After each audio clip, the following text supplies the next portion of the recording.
Ассалаумағалейкум достар, сендермен 12 және де бүгін бізде жаңа блог достар. Жаңа блог менің қарындасым көрген туған күні, сол 2 жасқа толып жатыр. Соны видеосы сол дайындап сөйтіп жатыр. Соған енді бүгін сол тойлайын деп жатыр. Достар, бізде бүгін жаңа видео, жаңа блог, соны лайк басып тіркеліңіздер.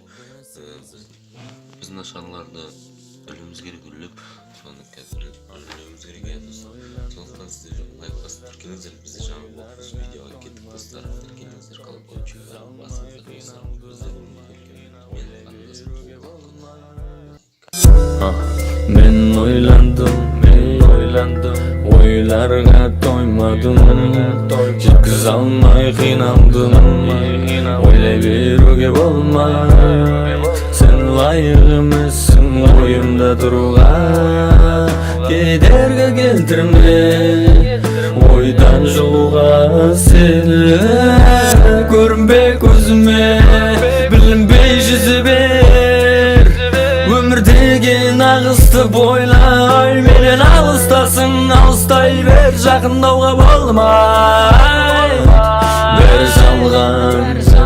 Бәрі жалданып алған, тағдыр деген таласта, терезеңнен қарап жүрсің бе? Так достар, біз қазір көркемнің менің қарындасымның соның қазір торт жағатын боламыз, соны түсіретін боламын. Ендеше сіздер лайк басып тіркеліңіздер, біз соны түсіретін боламыз. Тортты жағып, яғни светтің бәрін өшіріп, свеча жағып, торт жағып деген свеча жағып қосып достар. Свеча жағып, соны үлетеміз достар. Ал бізбен бірге болыңыздар, біз кеттік.